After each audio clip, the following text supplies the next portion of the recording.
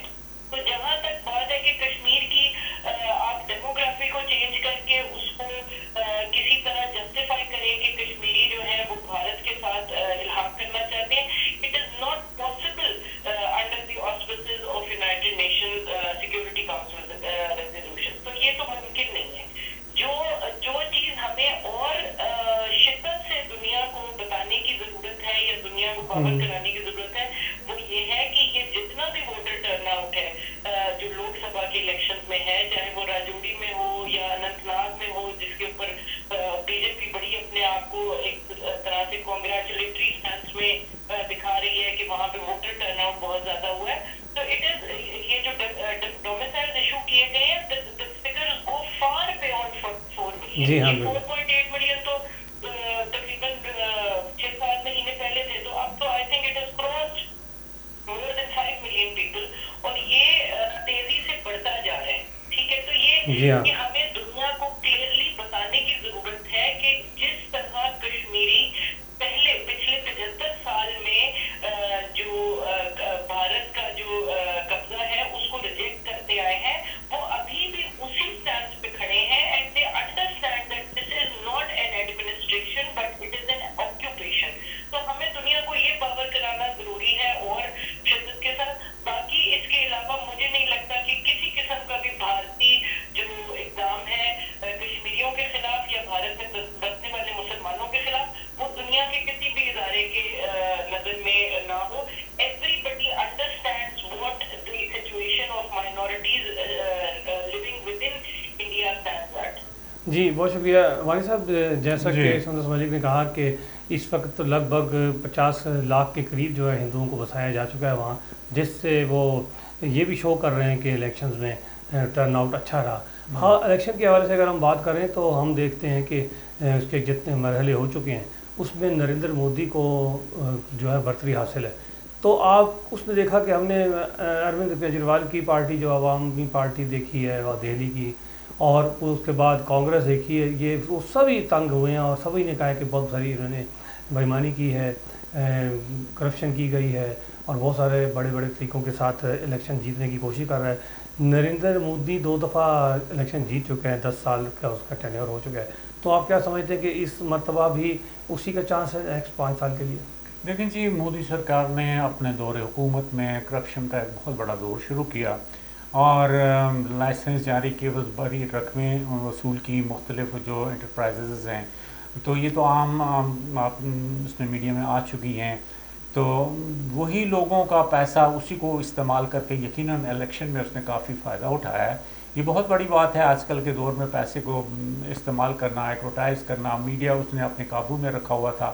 تو پچھلے دنوں اس نے تقریباً 310 کا جو ہے ٹارگٹ حاصل کر لیا تھا، لیکن اس کے بعد جو ہے اب وہ ٹارگٹ کم ہوتا جا رہا ہے، اب سیٹیں اس کی مخالفت میں لوگ جیت رہے ہیں۔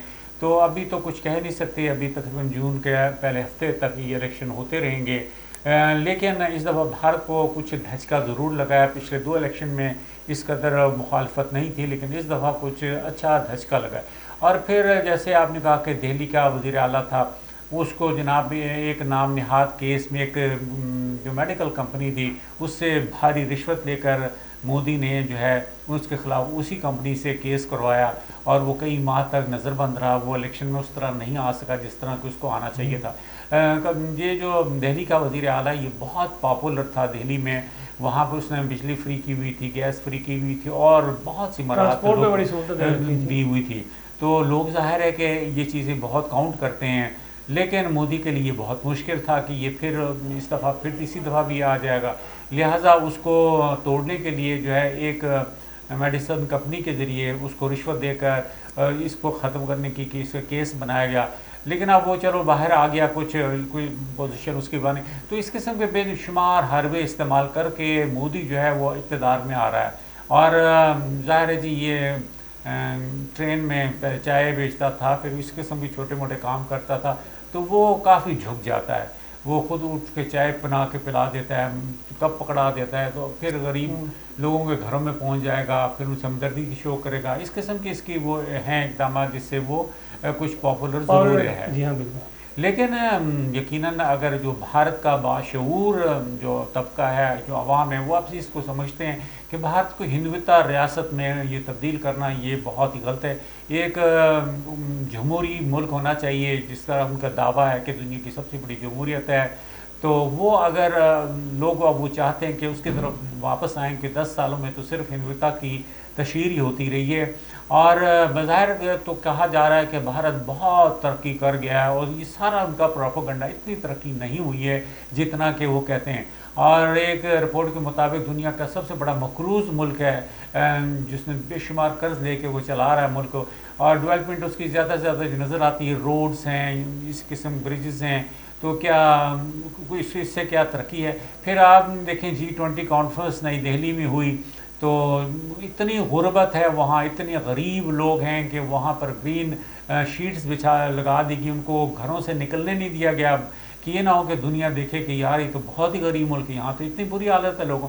تو ایک طبقہ تھوڑا بہت اوپر ضرور ہے وہاں، لیکن ابھی بھی کیونکہ 1 ارب 40 کروڑ کی آبادی کا ملک ہے، ان تمام لوگوں کو بہتر سہولتیں دینا یہ بہت مشکل ہے۔ ایون یہاں تک آپ نے سنا ہوگا کہ 80% لوگوں کے پاس تو لیٹرین کی سہولت تک مہیا نہیں ہے بھارت میں۔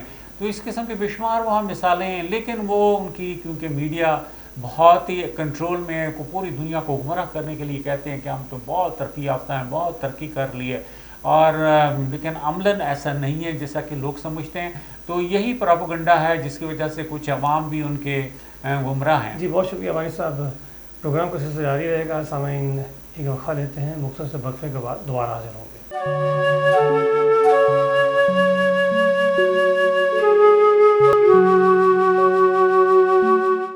Welcome back, programme Kashmir debate میں دوبارہ حاضر خدمت ہے۔